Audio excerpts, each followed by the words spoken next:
Before Moi died, Mzee Moi died, he told me, when you go to hunt jackals, wolves, and foxes with your dog, there is one thing you should remember, that your dog and the jackal you are hunting and the wolf you are hunting, all those are cousins. They can turn against you. Matiba moment has returned back into the country. And that's exactly how William Ruto is going to win in 2027. Unless... So Moi looked at the wave against him and the Kanu establishment. Then he told me,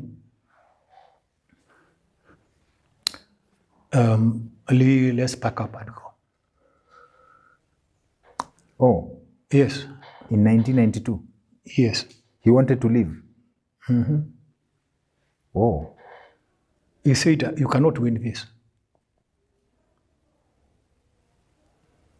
I told him no. I will come back with that analysis later. But in this video, I want to reveal to you guys how William Ruto is systematically and strategically destroying the ODM party in Kakamega. I'm the only person amongst the few, who tells you the truth. All the members of ODM, current members of parliament of ODM in Western Kenya, especially Kakamega County, who will be supporting William Samoei Ruto, will join UDA. You can mark this. None of the members of the parliament of Kakamega, to be specific, is in ODM by choice.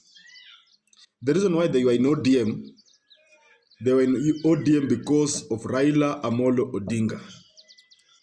William Samoei Ruto atawauliza, kitu mliniambia mnafanya ODM kwa sababu ya baba. Sasa baba hayuko, mnabaki huko kufanya nini?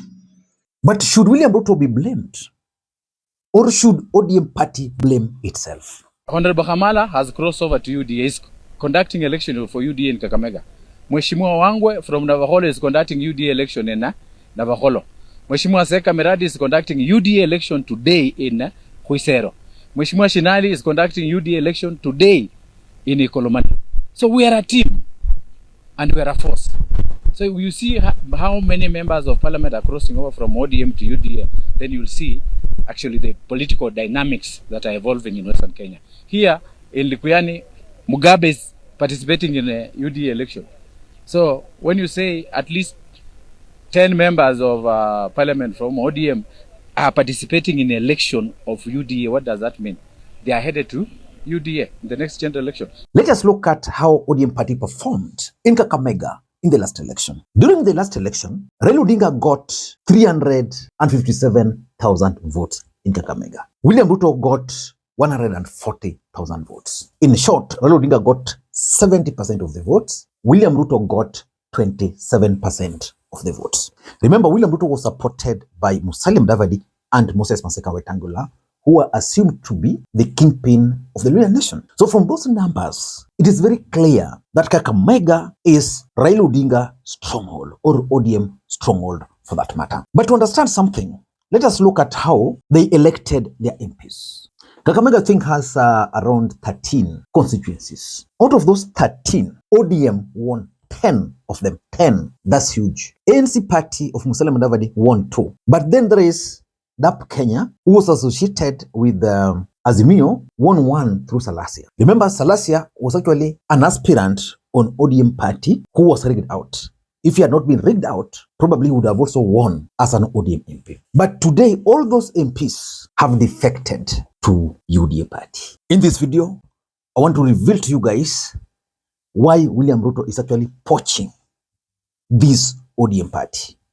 And you can't blame William Ruto for that, because politics is about interest. If you do that, in case you're watching the channel for the first time, please take a second or two, click that subscribe button so that next time we produce a video like this, YouTube will automatically notify you. And to the subscribers, I want to continue thanking you guys for your continued support. Ladies and gentlemen, William Ruto is keen on parliamentary numbers in the next election. He's keen on winning the presidency and also making sure that the UDA numbers in parliament are enough for him.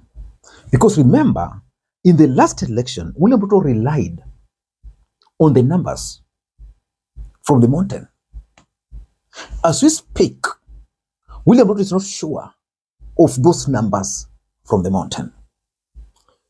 So where can he bank on? William Ruto is not banking on the Luhya nation. And this choice of Kakamega is very strategic. A place like Busia is a bit tricky. ODM will still win there. Bungoma, a bit tricky because there's Wetangula. There's also the emergence of Edwin Sifuna. You come to Vihiga, Ruto might not have a lot of problems there because he even defeated Musalia Mudavadi's own candidate in Sabatia. So he doesn't have a problem there. His choice of Kakamega is informed by the fact that Kakamega has the highest registered numbers of voters from that region. In the last election alone, there were 844,000 registered voters in Kakamega. And if Ruto can win the 10 seats in Kakamega to UDA, that will be enough coverage for the loss we will suffer in the Luhya nation. Of course, ODM party will support him, but the numbers he will deny. So for me, I think Ruto is keen on those numbers because William Ruto learned something, that it's actually possible for political parties to gang up and impeach him if they have the numbers. Without Raila Odinga joining William Ruto, probably William Ruto would have been impeached. He knows that. Number two, there is the zoning politics in the broad-based government. ODM party is demanding zoning. They want UDA to leave for them the constituencies which they won in the last election.